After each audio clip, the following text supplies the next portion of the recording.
Video ini hanya untuk mereka yang punya logika. Bagi yang tidak punya logika, skip aja. Para pembenci Jokowi tampaknya tidak akan pernah merasa puas kalau tidak mencaci maki Jokowi. Mereka seperti memanfaatkan setiap kesempatan untuk menembakkan pelurunya ke arah Jokowi. Padahal sekarang ini Jokowi tidak lagi menduduki posisi orang nomor 1 di Indonesia. Dia tentu adalah warga yang berpengaruh atau sangat berpengaruh. Tapi bagaimanapun, Jokowi bukanlah seseorang yang punya jabatan untuk mengatur pemerintahan. Sayangnya para pembencinya tidak mau tahu soal itu. Mereka terus menggempurnya sepanjang waktu, 24/7. Salah satu kanal YouTube yang paling rajin menyerang Jokowi dan keluarga adalah Forum Keadilan. Konten-konten mereka lazim menyebarkan narasi anti Jokowi, mengundang narasumber yang terang-terangan membenci Jokowi, lalu membiarkan opini liar berkembang tanpa kontra-argumen yang seimbang. Salah satu contohnya adalah video berjudul "Selamat Ginting, Jokowi lecehkan partai politik, silakan kuliti Gibran" yang ditayangkan 22 September yang lalu. Judul thumbnailnya bahkan lebih serem. Jokowi serakah, Prabowo enggan 2 periode bersama Gibran. Dalam video itu, Forum Keadilan menampilkan Selamat Ginting, dosen dan pengamat politik militer dari Universitas Nasional. Judul provokatif itu jelas dirancang untuk memancing amarah penonton. Kalau Anda adalah pendukung Jokowi, saya sarankan Anda tidak menyaksikannya, kecuali Anda cukup sabar mendengarkan narasi penuh kebencian yang tak memiliki argumen yang logis. Di wawancara tersebut, Ginting melontarkan tuduhan keras. Jokowi haus kekuasaan, sedang membangun dinasti politik, menyetir Prabowo Subianto, meremehkan partai-partai koalisi, hingga menyoroti keputusan pemindahan ibu kota negara IKN. Forum Keadilan men-set wawancara ini untuk merespons pernyataan Jokowi di Solo pada 19 September 2025. Jokowi ketika itu mengaku telah mengarahkan relawannya sejak awal untuk mendukung pasangan Prabowo-Gibran selama 2 periode. Pernyataan ini pertama kali diungkap oleh Willem Frans Ansanai, Ketua Umum Bara JP, saat melantik pengurus baru di Jakarta. Frans menyebutnya sebagai amanat langsung dari pembina utama Bara JP, Joko Widodo. Tentu saja tidak ada yang salah dengan pernyataan itu. Jokowi kan bukan lagi presiden dan dia mengucapkan itu kepada salah satu jaringan relawannya yang solid. Menurut saya, Jokowi menyampaikan seruan itu agar tidak terjadi kesimpang siuran informasi mengenai sikap Jokowi terhadap pemerintah Prabowo. Dia ingin mengatakan bahwa dia sendiri tetap mendukung Prabowo bukan hanya sampai 2029, tapi juga 2034. Dia ingin mengatakan tak ada yang namanya keretakan antara Jokowi dengan Prabowo. Hembusan gosip selama ini bahwa kubu Jokowi ingin mendorong Gibran segera mengambil alih kekuasaan dari Prabowo adalah sekedar hayalan kosong tanpa dasar. Di satu sisi, Jokowi menyerukan pendukungnya agar solid mendukung Prabowo Gibran. Di sisi lain, Jokowi mengingatkan masyarakat luas bahwa tak ada sesuatu yang mengancam pemerintahan Prabowo dari kubu Jokowi. Sangat jelas dan terang, loud and clear. Namun Ginting justru menafsirkan pernyataan ini sebagai bukti ambisi tersembunyi Jokowi. Dia mengajukan rangkaian tuduhan pada Jokowi. Pertama, ia menuduh Jokowi rakus kekuasaan.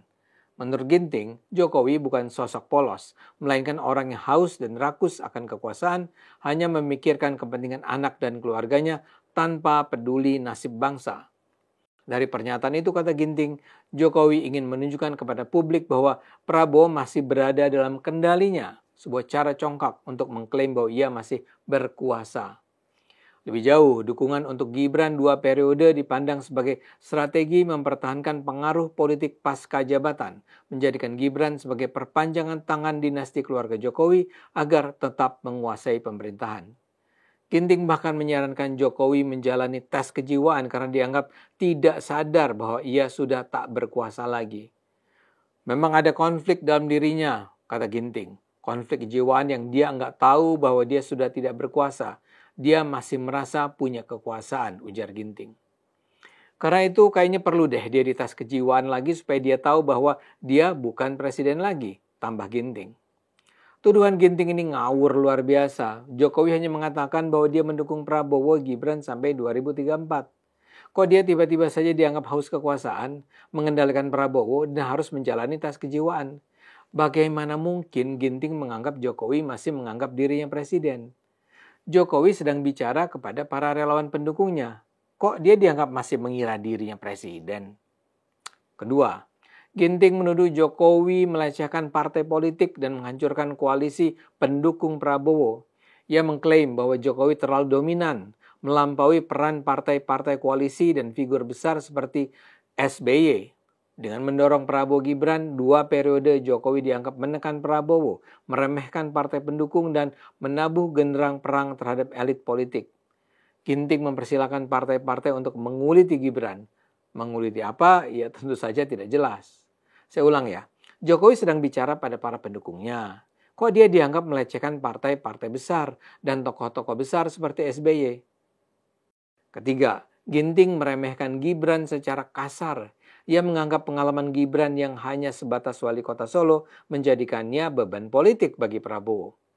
Kritik ini terlalu dangkal dan menyederhanakan, seolah-olah pemimpin kota kecil seperti Solo adalah aib, padahal keberhasilan seorang pemimpin diukur dari inovasi dan dampak nyata, bukan luas wilayah. Tuduhan bahwa Gibran belum teruji juga mengabaikan fakta bahwa banyak pemimpin muda di dunia memulai karir dari posisi lokal. Ginting tampaknya lupa pencapaian Gibran sebagai wali kota Solo seperti program Wali Kota Solo Goes to Mall yang mendukung UMKM digital. Bahkan Gibran itu dinobatkan sebagai wali kota paling populer pada 2021 oleh Indikator Indonesia berkat langkah proaktifnya dalam mengatasi COVID-19, termasuk program bantuan sosial dan vaksinasi massal yang efektif menekan angka penularan. Terakhir, Ginting menyerang proyek Ibu Kota Nusantara IKN sebagai rekayasa legitimasi politik semata milik Jokowi. Ia menuntut adanya audit publik untuk mengungkap masalah dalam proyek itu. Ginting menilai Jokowi terlalu ambisius dan bermimpi menjadikan IKN sebagai pusat politik yang sulit direalisasikan. Pernyataan Ginting ini seakan tidak jujur dan terkesan melupakan sejarah. Ide pemindahan ibu kota bukan ciptaan Jokowi. Soekarno sudah membicarakannya sejak 1950-an dan SBY pun pernah mengkajinya. Jokowi hanya mewujudkannya dengan langkah konkret. Kritik soal IKN sah-sah saja, tapi menyederhanakannya sebagai mimpi pribadi Jokowi adalah pemutarbalikan fakta.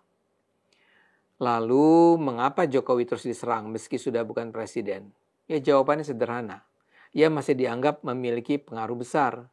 Dukungan Jokowi terhadap Prabowo Gibran 2 periode menjadi ancaman bagi kelompok yang menentang keberlanjutan itu. Dengan menyerang Jokowi, lawan politik berusaha mengambil 2 manfaat, melemahkan Gibran sekaligus mengurangi legitimasi Prabowo. Ini salah satu strategi untuk merebut panggung politik menjelang 2029. Jokowi tentu bukan pemimpin yang sempurna. Banyak kebijakannya bisa diperdebatkan termasuk soal IKN. Namun tuduhan bahwa ia haus kekuasaan, menyetir Prabowo, atau perlu tes kejiwaan, itu bukan kritik konstruktif, melainkan fitnah belaka. Begitu pula meremehkan Gibran hanya karena baru wali kota Solo atau menyebut IKN sebagai mimpi pribadi Jokowi. Semua itu bahkan bukan analisis politik, tapi penyebaran kebohongan. Menyebut Jokowi haus kekuasaan dan membangun dinasti politik jelas berlebihan dan tidak berdasar. Apa yang dilakukan Forum Keadilan dan Selamat Ginting bukanlah kritik sehat, melainkan propaganda terselubung. Mereka tak peduli validitas argumen. Yang penting Jokowi dan keluarga harus terus dihabisi. Forum Keadilan dan Selamat Ginting ini ngawur luar biasa.